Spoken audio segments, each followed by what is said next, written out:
The plot of Still Life revolves around a famous young photographer, or early in her career photographer, Carrie Ann Daly.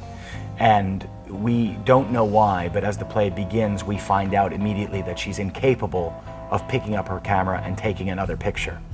As the play unfolds, she meets Jeff, who is a trend analyst, and they get caught up in a romance that sort of begins to open each other up. And they have to face their fears together.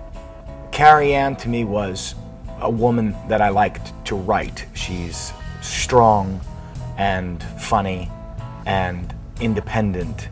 I was attracted to the play from the very beginning, and part of it I think is that it's very, I mean, I admired Alex's voice a great deal, and I admired its ability to jump from comedy to tragedy and to hold both of those things equally at the same time. And also there was a muscularity and a force to his writing, and I mean, everything is both sides of the argument, which is what I like about the play. It's both muscular and yet incredibly kind of sensitive and forgiving to the world. In approaching Still Life, it was about a photographer, and the best method for me to tell the story were to take these snapshots of these emotional moments in their lives that might push the story forward. When I was writing it, I thought, oh hell, this is going to be awfully difficult for somebody to direct.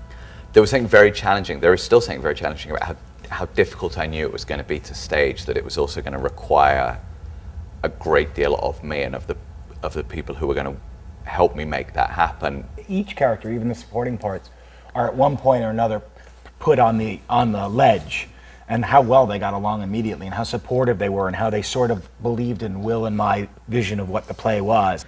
To watch Sarah and Fred sort of every day and in every rehearsal and every night sort of reimagine ways to fall in love and to sort of fall deeper in love is so wonderful. And to watch,